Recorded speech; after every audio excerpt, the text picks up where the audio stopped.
Hey everybody, thank you so much for tuning in to my next video. This video isn't exactly going to be as I said in my previous video that I was going to do. I decided against it. What I'm going to do is I'm gonna do a couple of rehouses, and then at the end I'll be feeding the new additions, as well as my Chilobrachys species electric blue, because it molted not that long ago and it's starting to show some of those blues on the casseras, and I'm hoping that when I'm gonna feed it, it will show up on camera. Before I start, I want to give a shout out, and this time not to a person but to a Facebook group, and that group is Tarantula YouTube Community. And I have to express very hard that it is a group only for people that make YouTube videos with their tarantulas. It's okay if you also upload videos about your snakes or other reptiles or any other pet, I guess, but you have to have videos of tarantulas on your channel as well. And it is a group that is made by area arachnids and exotics layer, and I believe I forgot the third one. Moss tarantulas, and they made it so the community would get stronger. So if you do upload tarantula videos, I really urge you to send in a request to join it. You'll have to answer a question, they will check it, and if it checks out, you'll be allowed to enter, allowed to join. Okay, so here we have my Nhandu chromatus female, a very beautiful female, and this is the enclosure she's going in. It's about twice the size as the enclosure she was in, so it should give her plenty of room to walk in. I did measure this girl, and she is about 5 inches, so she's getting some size on her. Oh, now let me see if I can open the lid. Okay. I'm hoping that she's gonna go into the hide that I made for her, and that'll be that. I'm hoping it's gonna be as easy as the rehousing of the new additions that I had.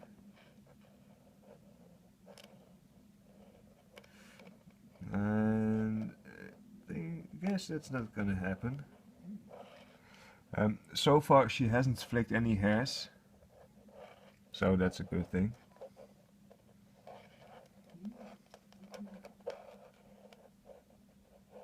Come on, girl, get down there.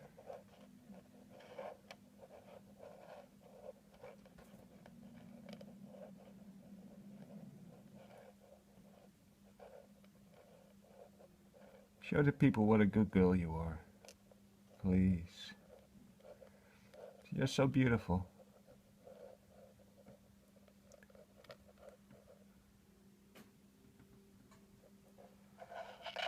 Oh, there she is. As you can see, this enclosure is pretty big for her, but yeah, she was wandering around a lot in her previous enclosure, so I'm guessing this is going to be a good home for her, and she can stay in here till she gets around adulthood, I guess. So alright, on to the next rehouse. Okay, I just want to add this real quick. Here she is. Yeah, you can see her in all her beauty. The thread pose she did kind of prevented that, of course, but here she is, and this is the enclosure, so she's got quite some space to walk around in. Alright, on to the next. Okay, I'm sorry for the shaky camera work. I'm holding the camera in my hand at the moment. I did film this, and then I screwed it up. Oh, and there you saw her go. Let's see, there she is. This is my green bottle blue, my chromatus pubescens female. I had to redo her enclosure, as I think she had a food bolus somewhere, and there were some bugs running around, not sure what kind of bugs, but when I was doing it, I thought, okay, let's give her a bigger enclosure, because that would save me a rehouse in the future, right?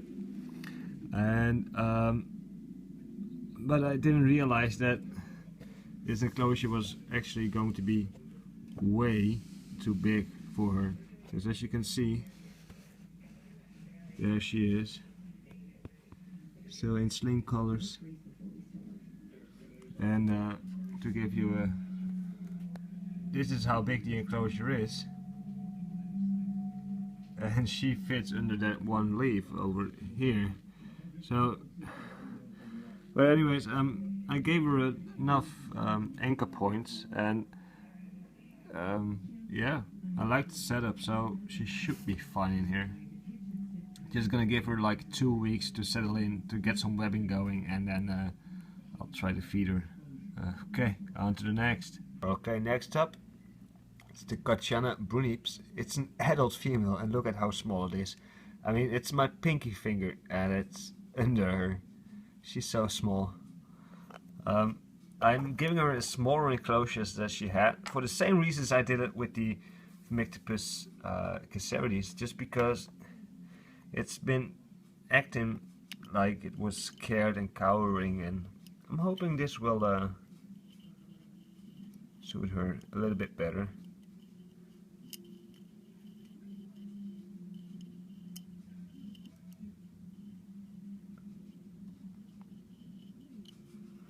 And as you can see, the deli cup actually is plenty big enough for her. I mean, look at that. She's got enough room to dig around there, because they are obligate burrowers. So yeah, let's get on to the next. Okay, here we have my big female Phimictopus casseras.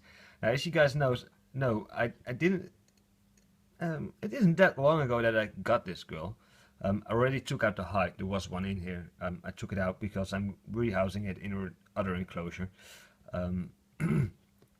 But I'm going to rehouse her because in all this time that she is here, which is about a month and a half, all she has done is be in that corner. She had some webbings there, and she was always there in that corner, all scrunched up, like cowering really. Never made use of the hide that I did give her, so I did put it on the side so she could be a bit under it, but now I reposition it in a way that it's a half a tube really, so she can go in. So I'm gonna get her out of here, and then I'm gonna pause it, get the other enclosure, and we'll continue rehousing her. Let's see how she will behave. Now, she is really calm for a Phimictopus, in all honesty.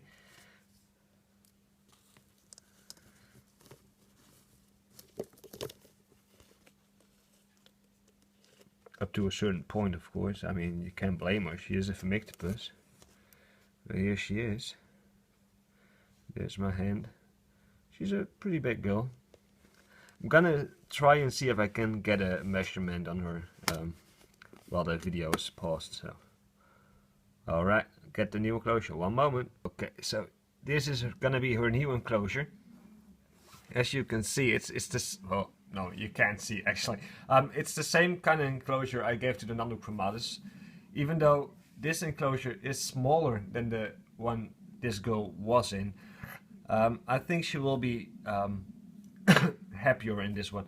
Now here is the hide, and it goes all the way back to, well, it's about as deep as my hand really. So I'm hoping that she will like this hide better, and I'm hoping that she's gonna eat from me. So let's see if she's gonna like the enclosure.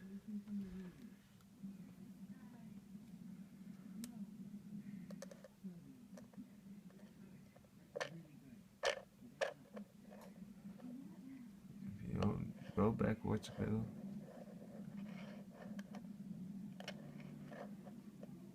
Oh, not really getting a trap pose, maybe a half-hearted one. She's backing up really. Come on, girl. And that behavior is one more reason why I think the other enclosure wasn't completely to her likings. As she didn't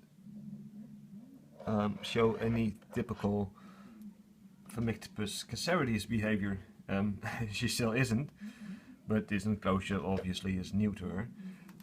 As you can see, it's plenty big for her, really. I think I overdid it with the other enclosure, but the Phomictopus and chromatus seems to be fine in that enclosure. So here she is.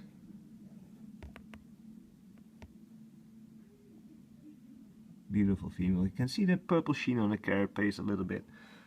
Well, to give you a bit of an overview, the enclosure is really big enough for her. So, alright, on to the next. Okay, let's start the bonus feeding off with the new additions. This is Avicularia Giraldi number 1. Let's see if it wants a cricket.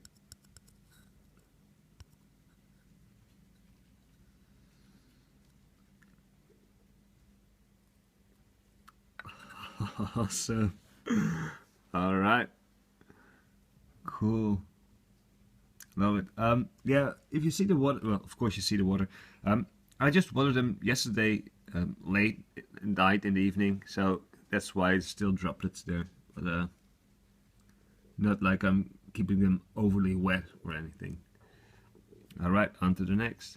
Here's Avicularia Giraldi number 2. Now this one hasn't done a lot of webbing yet, so I'm not really sure. Oh, he grabbed it.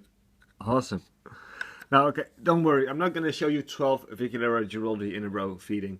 I will film them all, and I will just spread them out throughout the whole feeding part of this video in groups of 2 or 3. I'm not really sure yet, but of course I'm going to feed them all because they are the new additions. And this little beauty took a nice cricket. Let's see. There it is. I can't really focus. Alright, on to the next. Alright, next up is the Lasiadora parabana sling that I got. Now as you can see, its butt is pretty bold. It's been kicking hairs, but it's not in pre-molt, so let's see if it feels like feeding.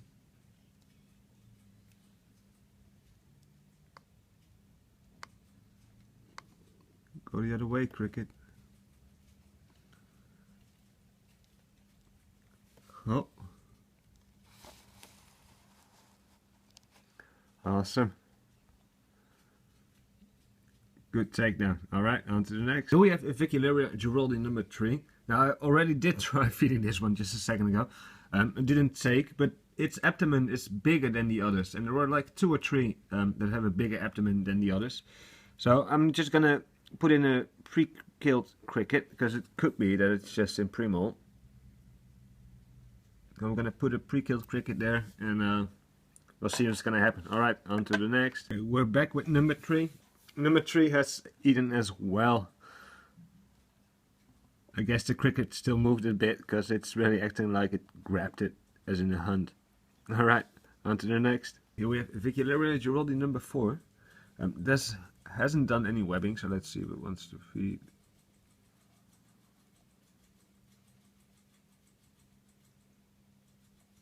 Awesome.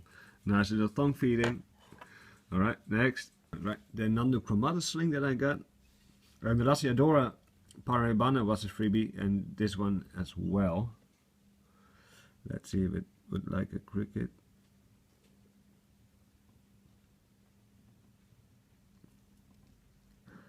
Awesome. Alright, next one.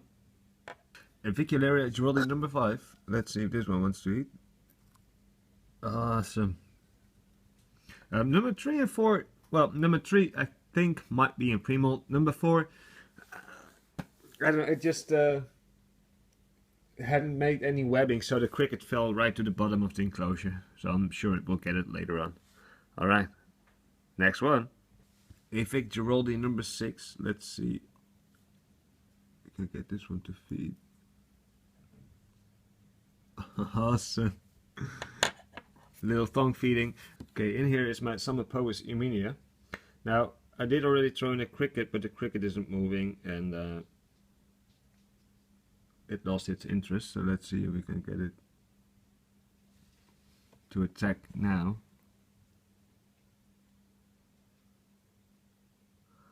So he was hungry, or she. I'm hoping she, of course. I already had a male of these. Alright, on to the next. Avicularia Geraldine number 7. I already tried feeding this one a cricket, but it seemed like intimidated, so I'm giving this 2 of the really small crickets. Grabbed it. Alright. I'm sure it will take the other one as well. On to the next. Avicularia Geraldine number 8. Awesome. By the way, the ones I'm tongue feeding because they either have no webs or are not in their web, so they probably wouldn't sense the cricket being there. All right, next one. Next up is the Cirotichorus darlingi, and I've got a catch cup ready because I'm not trusting this one.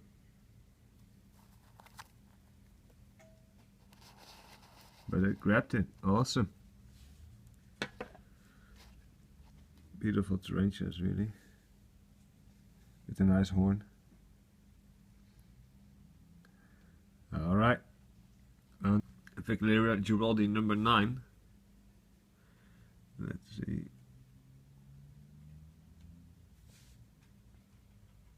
Awesome. They're such great feeders, really. Alright, next one. Avicularia Geraldine number 10. Let's see if we can get this one to feed as well. Awesome. Okay, the camera isn't focusing on this one, so I'll continue to the next. Here we have Chilobrachys species Hati Hati. She was up here a lot, but I threw in a worm and she flew down. She didn't take it. I already took out the worm. Let's see if she maybe wants a cricket.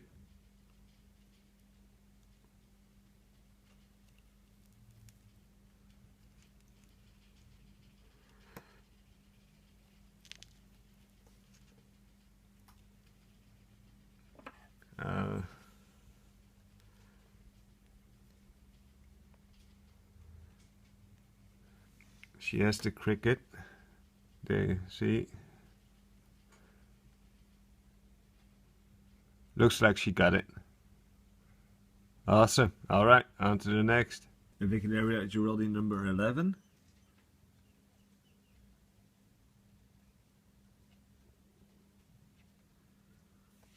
Awesome.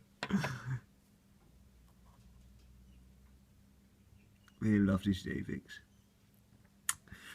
What I'm gonna do, or might do, is if I keep these alive long enough for them to be needing a rehouse, and they will do fine in that new house for like another 1 or 2 months, I will do a care sheet video on avics, because I know there is a lot of people that have problems raising avics, and they believe in SAD, SADS, sudden avic death syndrome. I don't believe in it. It's just a bad husbandry, I guess. SADS doesn't exist. It's nonsense. I'm pretty confident that I will manage to keep them all alive. I've got a Caribena versicolor and kept her alive for a couple of molts already. She's doing great. She's always feeding. I'm thinking she's going into pre-molt real soon. But yeah, there you have it. Let's get on to the next. And the last of the avics, the Avicularia Geraldine number 12. Oh, where are you going?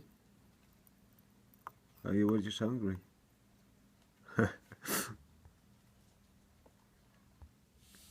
really doesn't focus. There you go. It's just too close to the camera. Awesome. Now, what I wanted to show you guys, if this one will go back. No? Anyways. This.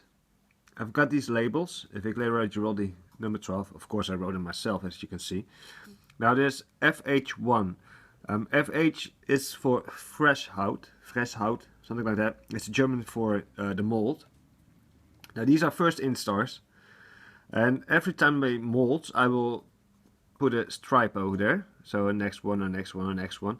So I can keep track of them in what mold cycle they are, and I can keep track if they're all about the same size and things like that. But it's because what I said in the unboxing video, I'm gonna raise a couple of them and then I'm going to sell the others as soon as I can sex them. So it's good to know in what stage they are if you want to sell them, so the buyer does know that as well. Alright, on to the next. Okay, so the last sling I will be feeding for this video is going to be my Chilobrachys species electric blue. Now obviously this isn't a new edition, but this one molted pretty recently, and yesterday it was out and I could see some blue on the fangs coming in, so I'm hoping to catch that on video. That's why I'm including this one.